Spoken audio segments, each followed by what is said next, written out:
오늘 우리에게 주신 하나님의 말씀은 구약 에스라 5장 1절부터 17절 말씀입니다. 구약 715쪽에 있습니다. 에스라 5장 1절부터 17절 말씀입니다. 다 찾으셨으면 한 절씩 읽으시겠습니다.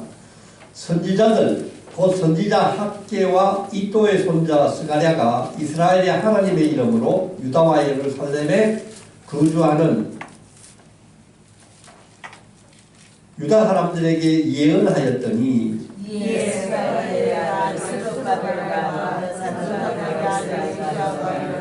예루살렘에 있던 하나님의 성전을 다시 건축하기 시작하되 하나님의 선지자들이 함께 있어 그들을 돕더니 그때 유브라데 강 건너편 총독 다뜨네와 스달 보스네와 그들의 동관들이 다 나와 그들에게 이르되 누가 너희에게 명령하여 이 성전을 건축하고 이 성곽을 마치게 하였느냐 하기로 우리가 이 건축하는 자의 이름을 알렸으나 하나님이 유다 장로들을 돌보셨으므로 그들이 능히 공사를 막지 못하고 이 일을 다리오에게 아뢰고 그 답장이 오기를 기다렸더라. 유브라데가 건너편 총독 다스네와 스다르보스네와 그들의 동관을 유브라데가 건너편 아바삭 사람이 다리오 왕에게 올린 그의 초청을 이러하니라. 그 글에 일렀으되 다리오 왕은 평안하옵소서. 왕께야 영광이라 우리가 유다람에 가서 지금 하나님의 성전에 나아가 본즉 성전은 큰 돌로 세우며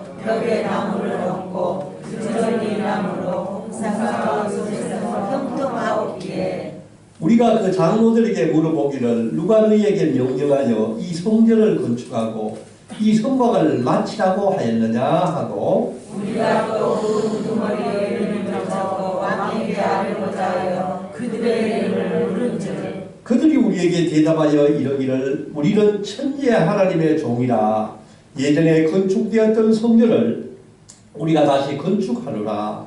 이는 본래 이스라엘의 큰 왕이 건축하여 완공한 것이었으나 우리 조상들이 하늘에 계신 하나님을 노역하였으므로 하나님이 그들을 갈대아 아람 바벨론 왕 느부갓네살의 손에 넘기시되 그가 이 성전을 헐며 이 백성을 사로잡다가 바벨론으로 옮겼더니 바벨론 왕 고레스 원년에 고레스 왕이 조서를 내려 하나님의 이 성전을 다시 건축하게 하고 또 느부갓네살이 예루살렘 하나님의 성전 안에서 그 문그릇을 옮겨다가 바벨론 신장에 두었던 것을 고레스 왕이 신장에서 꺼내어 그가 세운 종교 세스가살이라고 부르는 자에게 내주고 일러 말하되 너는 이 그릇들을 가지고 가서 예루살렘 성전에 두고 하나님의 전을 제자리에 건축하라 하매 이에 이 세스가살을 이끌어 예루살렘 하나님의 성전 지대를 놓았고 그때부터 지금까지 건축하였으나 아직도 마치지 못하였다 하였사오니 17절 같이 읽으시겠습니다. 이제 왕께서 좋게 여기시거든 바벨론에서 왕의 보물 청각에서 조사하사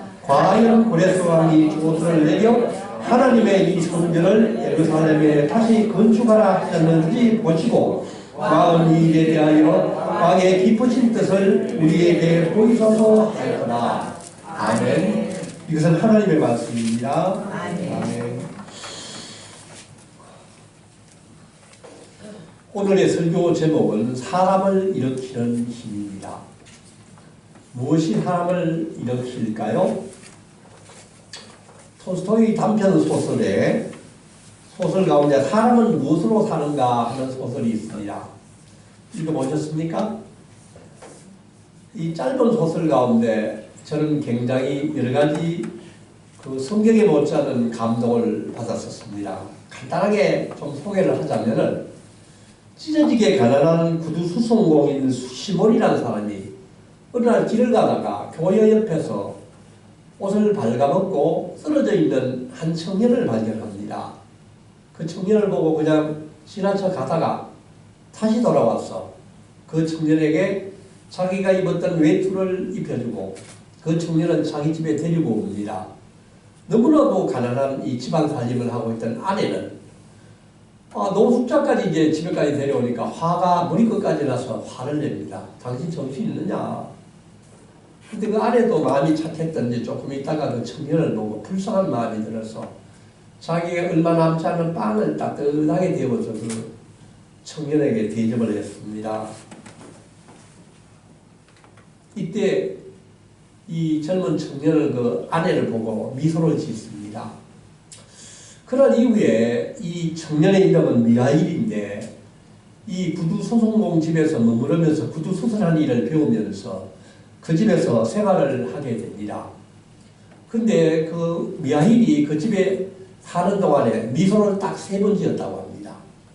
첫 번째 미소는 아까 제가 조금 전에 소개해드렸던 것처럼 자기가 집에 왔었을 때 그 없는 양식에서 빵을 끄집어내가지고 따뜻하게 데워서 주는 그 아내를 보고 웃었습니다. 그리고 세월이 어느 정도 흐르고 난 뒤에 다시 어떤 신사가 찾아와서 아주 튼튼한 구두를 자기가 돈을 줄 테니까 지어달라고 왔었습니다.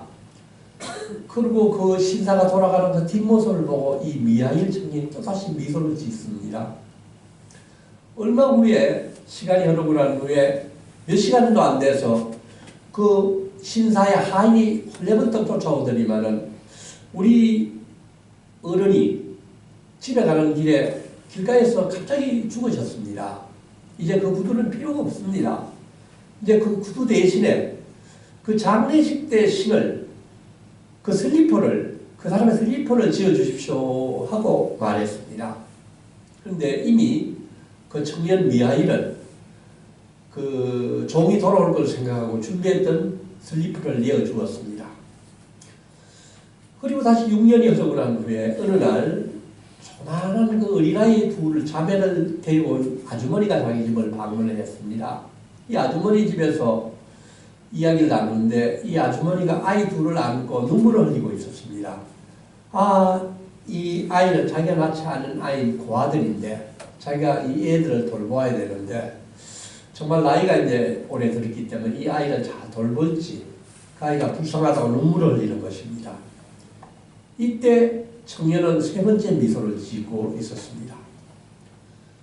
이 노숙자 청년은 사실 하늘나라의 천사였습니다. 하나님의 말씀을 거역해서 벌을 받고 이 지상에 쫓겨내려온 천사였습니다. 하나님이 미하일에게 넌 지상에 내려가서 내가 준 3가지 질문을 할 것인데 질문에 대한 답을 알고 돌아오라고, 질문에 대한 알지 못하면 돌아오지 못한다고 말씀을 했다고 합니다. 그 질문의 3가지는 이렇습니다. 첫 번째 질문은 사람의 마음속에 무엇이 있는가?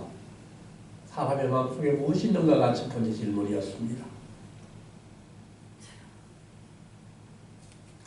두 번째 질문은 사람에게 주어지지 않는 것은 무엇인가? 사람이 똑똑한 것 같은데 알지 못하는 것은 무엇인가? 이게 두 번째고, 세 번째 질문은 사람은 무엇으로 사는가? 라는 질문이었습니다. 노숙자 청년이 미하일이 그 집에서 왔었을 때 그 구두 수송공에 가난하지만 자기 외투를 벗어주었고 또 집에 왔을 때 그 남은 빵을 그 아내가 그 대접해 주었을 때 그 천사가 첫 번째 질문에 대한 답을 깨달았던 것입니다. 사람의 마음에는 사랑이 있구나. 아무리 가난해도 아무리 먹을 것이 없더라도 남을 긍휼히 보는 그 사랑이 있다는 것을 깨달았습니다. 그때 첫 번째 미소를 지었고요. 그때 그 아내는 빵을 대접하면서 그 남편인 그 시몬에게 이렇게 이야기를 했습니다. 왜 우리는 가난해도 이렇게 남을 돕고 있는데 남들은 우리를 도와주지 않을까? 이런 질문을 했다고 합니다. 근데 소설을 읽다 보면은 이 구두수선공 미하일이 구두수선 일을 열심히 잘해가지고 구두를 너무너무 잘 지었기 때문에 동네 소문이 나서 모든 구두를 지었는 사람들이 다 와서 그 집이 부자가 됐다는 이야기가 나옵니다. 두 번째 질문, 사람에게 주어지지 않은 것은 무엇인가? 그 신사가 구두를 만들어 왔을 때는 이미 그 천사가 저 신사는 이제 몇 시간 후에 죽을 것인데 하는 것을 보았는데 그 신사는 수년 동안 입을 수 있는, 신을 수 있는 튼튼한 구두를 요구하는 것을 보고 그 돌아가는 걸 보고 그 천사가 웃었다는 것입니다. 인간은 앞날에 무슨 일이 일어날지 아무것도 모른다는 것입니다. 이 신사와 같이 오늘 구두를 맞추는 이 사람이 그 구두가 필요가 없고 이제는 장례식에 신을 슬리퍼가 필요한지도 모르는 그것이 바로 우리 자신이라는 것입니다. 사람에게는 진정 자신이 무엇이 필요한지 무엇이 가장 소중한지를 모르는 불쌍한 인간이라는 것입니다. 세 번째 질문, 사람은 무엇으로 사는가입니다. 천사의 청년은 그 나이든 아주머니가 그 과인 두 어린 자매를 데리고 와서 눈물을 흘리면서 그 아이를 긍휼히 보는 것을 보면서 인간에게는 사랑이 있구나. 저 사랑으로 사는구나 하는 것을 깨달았다고 합니다.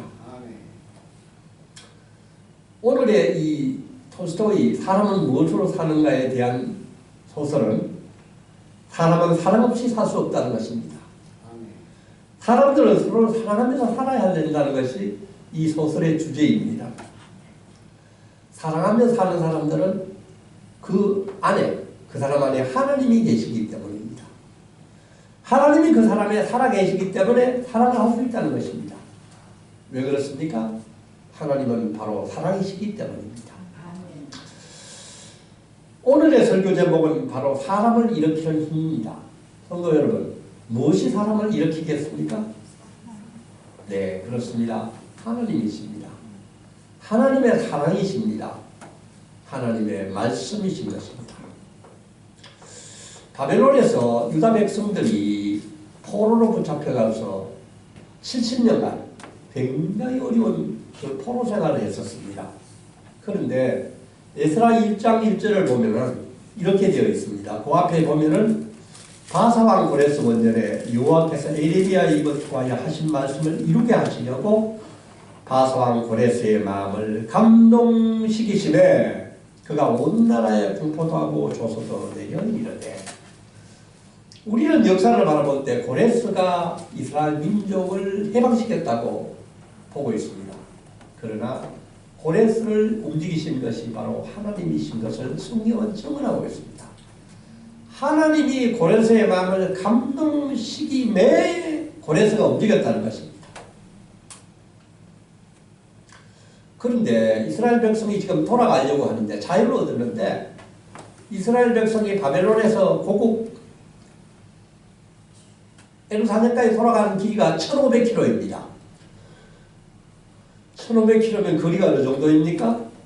서울과 부산을 왕복하면은 한 700, 800? 그러니까 서울과 부산을 2번 왕복해야 되는 먼 거리입니다. 이 거리를 걸어가야 되는 것입니다. 성경은 4달 걸린다고 성경은 증언하고 있습니다. 4달이나 되는 거리를 걸어가야 됩니다. 그런데 이미 예루살렘 유다 백성들은 블레셋에서 2세대, 3세들이 거기서 자리 잡았기 때문에 이미 그 생활이 집도 사고 차도 사고 이제 좀 살만해졌습니다. 그런데 지금 다시 고국으로 돌아가려니까 집도 놔두고 차도 놔두고 가려고 그러니까 그 발길이 잘 떨어졌겠습니까? 쉽지 않았었을 것입니다. 근데 1장 5절 말씀은 또 이렇게 되어 있습니다. 이에 유다와 베냐민 족속들과 제사장들과 레위 사람들과 그 마음이 하나님께 감동을 받고 올라가서 예루살렘 여호와의 성전을 건축하고자 하는 자가 다 일어나니. 이 사람들이 출발하는 것은 자기 혼자 결정했다는 것이 아닙니다. 하나님이 이 유다 백성들, 유다 지도자를 감동을 시켰다는 것입니다.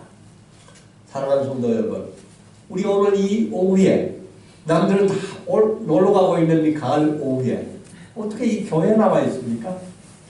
하나님 우리에게 감동을 주신 것입니다. 바깥에 있기보다는 예배 전에 나가 있는 것이 훨씬 더 마음에 평안을 얻고 기쁨이 있다고 하나님의 감동을 주시기 때문에 여기 나오신 것 아니겠습니까? 마음의 감동을 받은 사람들이 예루살렘으로 돌아왔습니다. 성경학자들은 이때 바벨론에서 예루살렘으로 돌아온 사람들이 10%에서 20%밖에 되지 않답니다. 생각보다 얼마 안 돌아왔죠. 나머지는 90%, 80%는 어디에 살았다는 것입니까? 그냥 바벨론에서 살았다는 것입니다. 그 사람들은 거기 그냥 세상 그냥 빠져가지고 그렇게 살았었습니다. 10%, 20%만이 돌아왔습니다. 그런데 예루살렘에 돌아오니 준비된 집이 있고 준비된 차가 있고 준비된 모든 음식들이 절비한 냉장고가 있고 그랬습니까? 아무도 없는 것입니다. 70년간 그냥 성전을 해파되고 오만 농토는 그냥 피만 솟아있고 아무것도 없는 폐허 가까운 쪽에 돌아왔었습니다. 그들의 사는 환경은 정말 만만치 않았습니다. 그런데 하나님은 이 백성들을 왜 예루살렘으로 보내신 겁니까? 성전을 건축하라고 보내셨다는 것입니다. 그런데 에스라 4장 4절 말씀은 보면 또 이렇게 되어 있습니다. 이로부터 그 땅 백성이 유다 백성의 손을 약하게 하여 그 건축을 방해하되 거기에 있는 사마리아 사람들이 이제는 드디어 온 사람들을 막 방해하는 것입니다.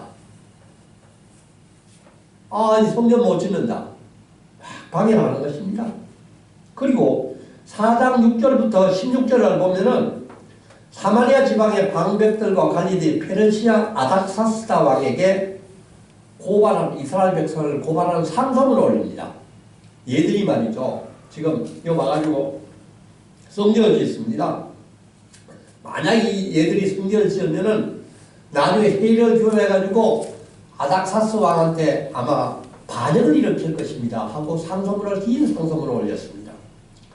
근데 21절을 보면 또 이렇게 되어 있습니다. 아닥사스 왕이 이제 너희의 명령을 전하여 그 사람들에게 공사를 그치게 하고 성을 건축하지 못하게 하고 내가 다시 조서를 내리기를 기다리라.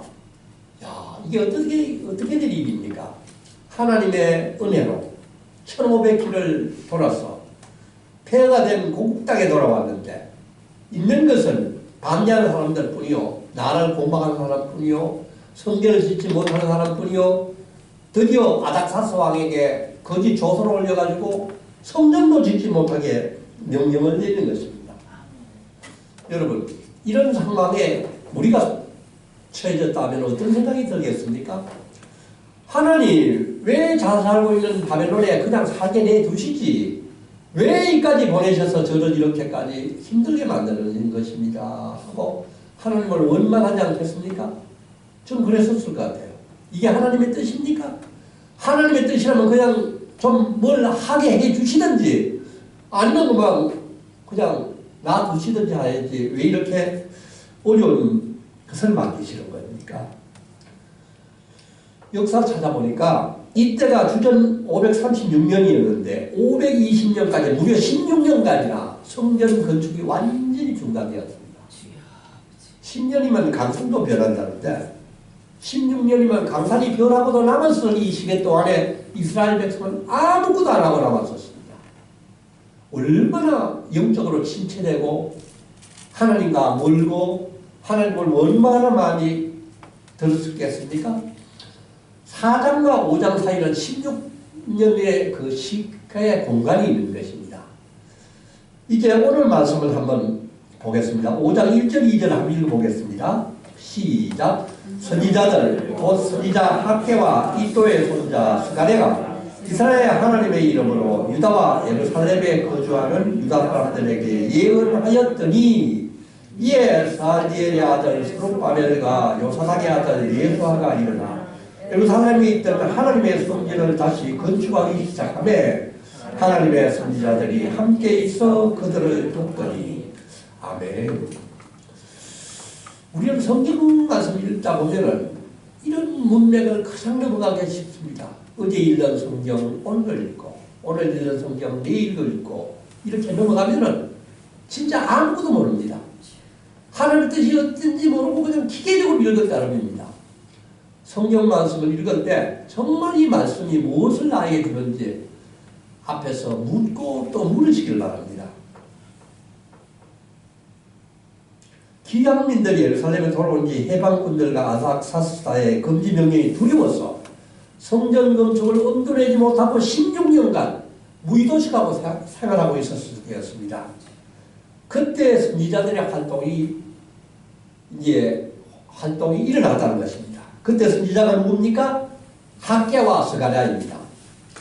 우리 구약의 이거 예언서를 보면 학개 스가랴가 뒤편이라고 하는데 이 학개 스가랴가 순서만 뒤편에 있지 바로 이때 바벨론에 돌아왔었을 때 16년이 지나고 있을 때 바로 활동하는 학개와 스가랴입니다. 스가랴가 일어나서 하나님께 하나님의 말씀을 선포합니다. 우리가 한번 보겠습니다. 학개 1장을 한번 보겠습니다. 학개 1장 구약 1310페이지입니다.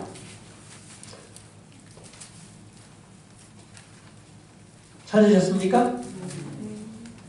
1절 한번 읽어보겠습니다. 시작. 다리오 왕 제2년 6째 달은 곧 그달 초하루에 여호와의 말씀이 그 선지자 학개로 말미암아 살디엘의 아들 유다 총독 스룹바벨과 요사닥의 아들 대제사장 여호수아에게 임하니라 이르시되.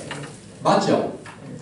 바로 역대하 지금 에스라 5장 말씀하고 그대로 연결됩니까? 되죠? 이때가 다리오 왕 제2년입니다. 그러니까 성전을 멈춰라. 아닥사스다 왕이 이야기하고 나면 16년이 되고 나면 바로 이때입니다. 2절 한번 읽어보겠습니다. 시작. 만군의 여호와가 이같이 말하여 이르노라. 이 백성이 말하기를 여호와의 전을 건축하시기가 이러지 아니하였다 하느니라. 이스라엘 백성들의 그 영적인 상태가 느껴집니까? 지금 성전 질 때가 아니에요. 아직 멀었어요. 기다려야 돼요. 이렇게 하고 앉았다는 얘기죠. 3절 읽어보겠습니다. 여호와의 말씀이 선지자 학개에게 임하여 이르시되 이 성전이 황폐하였거늘 너희가 이때 판벽한 집에 거주하는 것이 옳으냐. 판벽한 집이 무엇입니까? 네? 저도 이거 잘 모르겠더라고요. 성경을 찾아봐도 판벽한 게 뭔지 참 어려운 성경인 것 같아요. 판벽하는 것을 찾아보니까 널판지로 벽을 만든 집을 이야기하는 것입니다. 잘 기억하십시오. 널판지로 기억한 집이고 지붕 있는 집을 판벽한 집이라 합니다. 그러면 뭐냐? 이때 이런 집은 호화주택입니다. 호화주택. 그러면 그때 어떤 집에 살았다는 것입니까? 거의 운막집이나 그냥 그런 데 그냥 사는데 너희들은 여호와 성전이 황폐해져 있는데 어떻게 너희지만 너희만 화주택에 맨션에 살고 이러냐. 바로 이런 얘기입니다. 5절 읽겠습니다. 시작. 그러므로 이제 만군의 여호와가 이같이 말하노니 너희는 너희의 행위를 살필지니라. 너 자신한테 불러봐라. 너가 어떤 백성이냐. 옛날에 내가 너를 포로로 붙들려갔던 너희를 다시 한번 재출애굽해서 너희를 거룩한 백성으로 불러냈는데 너희 지금 무엇을 하고 있느냐. 6절 7절 같이 읽어보겠습니다. 시작. 너희가 많이 뿌릴지라도 수확이 적으며 먹을지라도 배부르지 못하며 마실지라도 흡족하지 못하며 입어도 따뜻하지 못하며 일꾼이 싹을 받아도 그것을 구멍 뚫어진 전대에 넣음이 되느니라. 만군의 여호와가 말하니 너희는 자기의 행위를 살필지니라. 아멘. 야, 무서운 얘기죠. 너 그래 잘 먹고 잘 살아? 아무리 노력해봐라. 너가 아무리 피땀 흘려봐라. 그거 아무리 해도 배부르지 못하고 아무리 마실 때도 배가 흡족하지 못하고 아무리 좋은 입어도 따뜻하지도 못하고 아무리 돈을 받아서 너 그 전대에 넣어도 그 전대가 다 구멍이라 다 흘러가는 거라는 얘기죠. 이 이야기 어디 나와 있습니까? 신명기 28장의 복과 저주에 나오는 얘기입니다. 신명기 28장. 이미 모세를 통해서 너희가 가나안 땅에 들어가서 하나님을 잘 섬기면은 들어가도 복을 받고 나가도 복을 받고 양식이 넘치고 하리라 하지만은 신명기 28장에 보면 너희가 하나님을 따르지 아니하면 나오는 저주의 말씀이 같이 학계를 통하여서 전파되는 것입니다. 이 이야기를 듣고 다리오 왕이 있는 학계가 오늘 유다 총독 수룹바벨과 대사장 여호수아에게 말씀했었습니다. 그때 그 말씀이 그들에게 임하니 그들이 일어났다고 되어 있습니다. 맞습니까? 5절 유다 사람들에게 예언하였더니 수룹바벨과 여사삭의 아들 여호수아가 일어났다는 것입니다.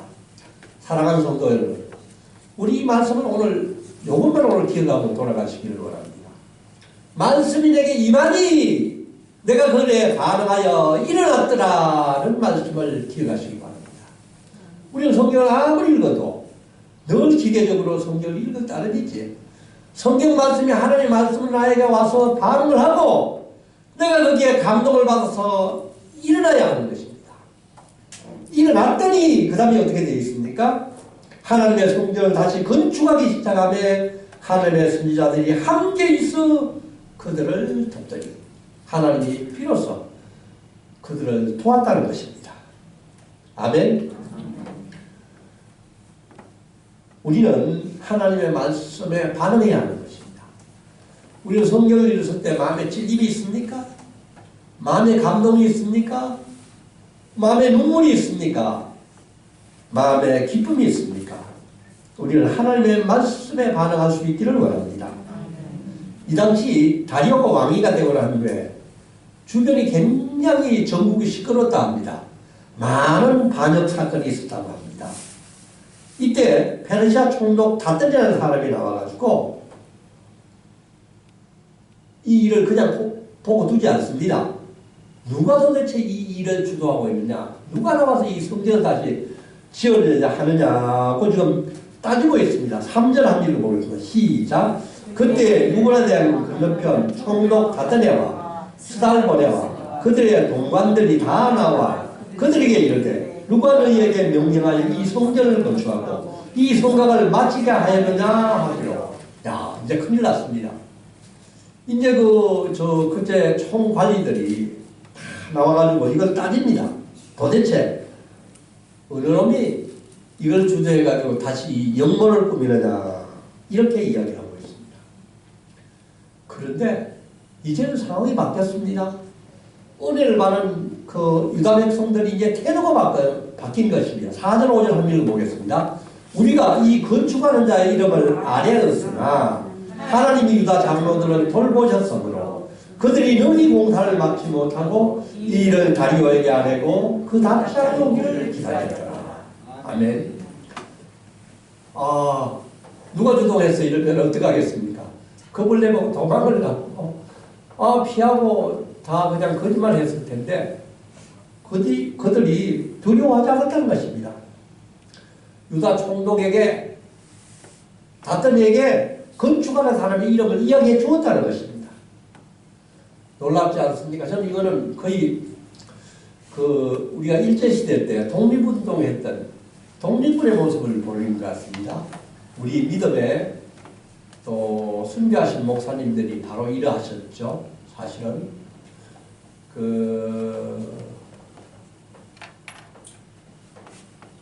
일제의 우상에 참배를 강요했을 때 참배하지 못하겠다고 했던 우리 목사님들과 같이 그걸 그대로 이야기를 다 하고 그들이 이야기했을 때 5절 보면 놀라운 이야기가 나옵니다.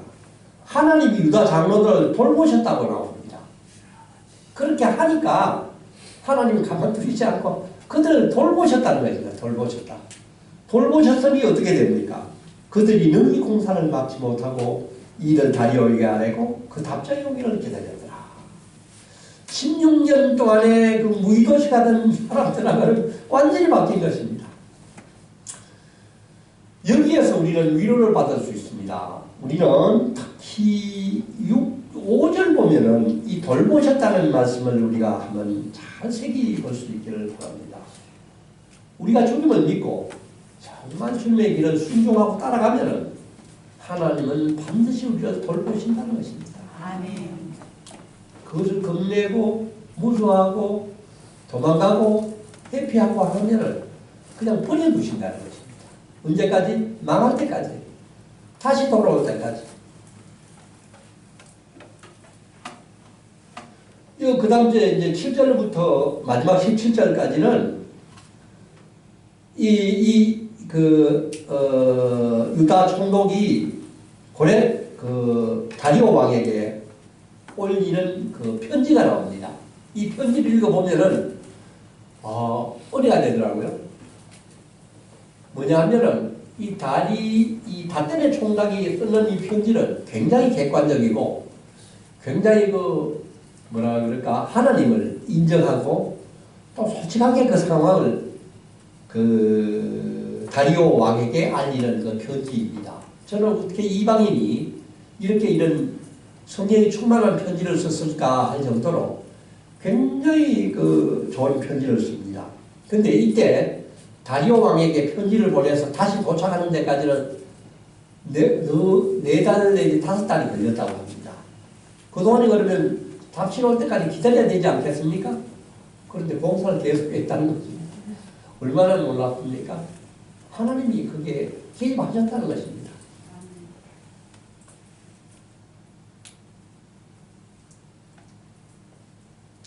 오늘 저는 이 말씀을 통하여서 우리가 깨닫게 되기는, 우리가 아무리 어려운 여건이라도, 아무리 어려워도 우리가 하나님의 말씀에 반응했을 때 반드시 하나님은 우리를 돌보시고 하나님이 역사하신다는 것을 우리가 깨닫기를 원합니다. 아멘. 오늘의 본문 말씀을 가지고 저는 2가지 교훈을 좀 말씀드리겠습니다. 첫째는, 우리는 세상을 살다 보면은 예기치 못한 고난과 어려움을 만나게 됩니다. 내가 하나님을 잘 믿고, 또 내가 참 정의롭고 의로운 생활을 하는데 왜 나는 세상 살다 보면 사기꾼도 만나고, 또 나를 막 그냥 나쁘만 하고 참소를 당하고 때로 손해 당하기도 합니다. 우리는 이제 낙담하기가 참 쉽습니다. 주님, 왜 내가 하나님을 잘 믿고 그 생활하는데 왜 저한테 이런 고난이 옵니까? 그런데 이런 고난은 마귀가 우리를 방해하는 것입니다. 하나님의 일을 하는 데는 반드시 마귀가 역사를 합니다. 마귀가 역사하는 것 중에 큰 것은 우리에게 걱정과 두려움을 일으키는 것입니다. 내가 잘못 믿지 않나? 내가 죄를 짓지 않나? 정말로 앞으로 이게 더 어려워지지 않는 걱정과 두려움을 끼치는 것입니다. 두려움은 하나님의 백성들이 하나님께 순종하는 것을 막게 되는 것입니다. 여러분, 이럴 때 우리는 성경 말씀으로 다시 돌아오기를 원합니다. 다 같이 빌립보서 4장 6절에서 7절 말씀을 우리가 한번 보겠습니다. 빌립보서 4장 6절에서 7절 찾으셨습니까? 네.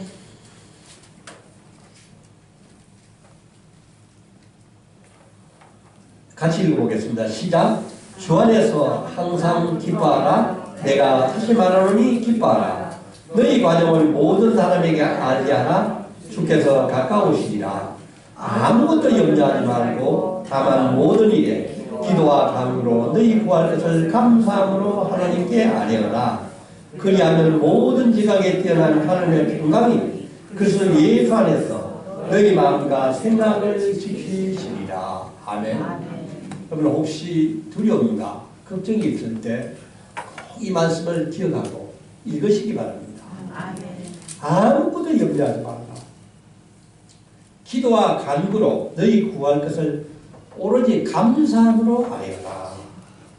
그리하면 하나님의 평강이 그리스도 예수 안에서 너희 마음과 생각을 지키시리라. 생각을 만져주시리라. 여러분, 이 말씀을 꼭 가지고 나가시기를 바랍니다.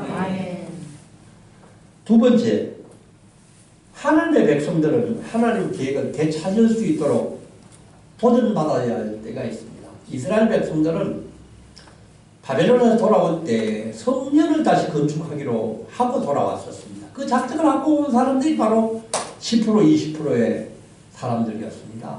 그러나 예루살렘 돌아와서 온갖 사람들이 사마리아 사람들이 방해를 하고 주변 사람들이 막 그냥 참소를 하고 이러니까 이렇게 하다가 나는 붙들려 가겠다. 걱정이 되어 있었을 때 그 사람들이 그냥 주저앉은 것입니다. 완전히 영적으로 침체된 것입니다. 그 기간이 몇 년? 16년이었습니다. 얼마나 길들이었습니까? 그런데 이때 학개와 스가랴를 하나님이 선지자로 세우시고 보내주셨습니다. 학개와 스가랴는 하나님의 도구인 것입니다. 우리 오늘 이 말씀 가운데 우리도 우리를 한번 돌아보기를 원합니다. 혹시 나도 두려움과 걱정 때문에 마땅히 해야 될 일을 하지 못하고 있는 것이 있지 않습니까? 예전에 내가 그렇게 하고 싶고 하겠다고 다짐했던 것을 너무 어렵고 내 여건이 안 되고 해서 포기한 것은 없습니까? 아니면은 선한 일을 눈을 감고 그냥 지나치고 있는 것은 없습니까? 오늘도 우리는 학개와 스가랴와 같이 마땅히 하나님의 말씀을 따르라고 하는 그 말씀을 우리가 받고 그 말씀대로 살 수 있기를 원합니다. 하나님의 말씀이 임했을 때 스룹바벨과 예수아가 일어났다는 것입니다. 우리도 하나님의 말씀에 반응하고 또 순종해야 하는 것입니다. 주님께 순종하는 길이 쉬운 길이 아니지 않습니까? 항상 이 길은 위험이 따르고 어려움이 따르고 비난이 따르고 낙담이 따르는 것입니다. 로마서 8장 15절 말씀을 우리가 한번 보겠습니다. 로마서 8장 15절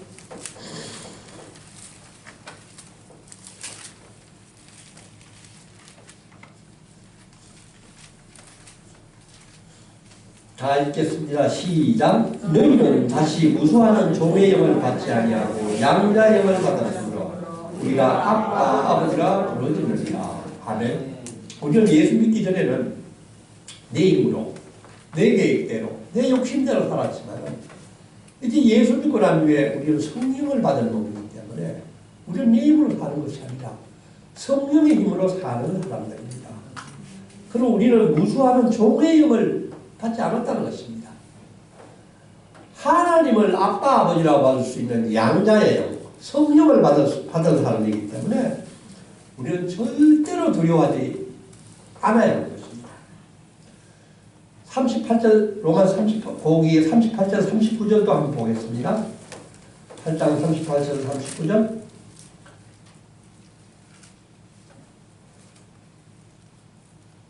시작. 내가 확신하노니 사망이나 생명이나 천사들이나 권세자들이나 현재일이나 장래일이나 능력이나 높음이나 기쁨이나 다른 어떤 피조물이라도 우리를 우리 주 그리스도 예수 안에 있는 하나님의 사랑에서 끊을 수 없으리라.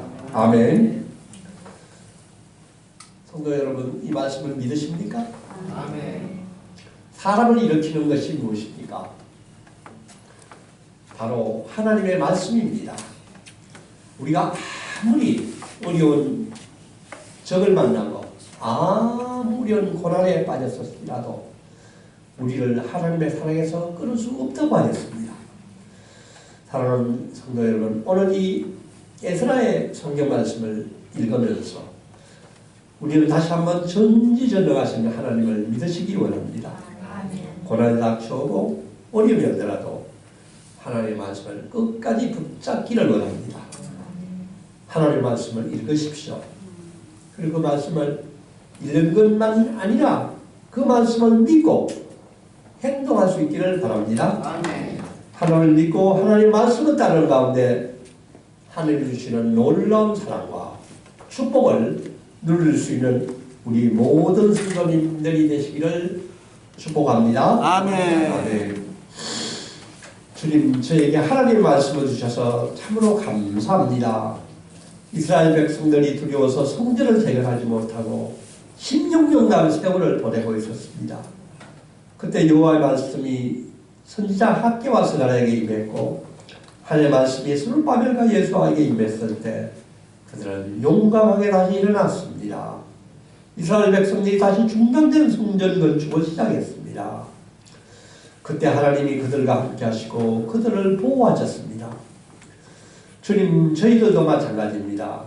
세상의 법에 매여 세상의 눈치를 보느라고 하나님의 말씀에 순종하지 못하고 있는 것들이 너무나도 많습니다. 주님, 저희에게도 하나님의 말씀이 임하게 하여 주시옵소서. 하나님의 말씀에 반응하게 하시고 우리가 다시 용감하게 일어나게 하여 주시옵소서. 주님, 우리가 불의하는 것을 따르지 않게 하여 주시옵소서. 오직 하나님의 말씀만 따르게 하여 주시옵소서. 고난이 와도 나를 핍박하는 자들을 만나도 오직 하나님의 말씀만 붙잡겠습니다. 저희들을 용감하게 일으켜 주시옵소서. 아멘. 주님, 말씀이 살아서 나를 변화시켜 주시옵소서. 아멘. 말씀이 우리 가정을 변화시켜 주시옵소서. 아멘. 말씀이 우리 자녀를 변화시켜 주시옵소서. 아멘. 말씀이 우리 교회를 변화시켜 주시옵소서. 아멘. 말씀이 우리 대한민국을 변화시켜 주시옵소서. 아멘. 이 모든 말씀 예수님 이름 받들어 간절히 기도하옵나이다. 아멘.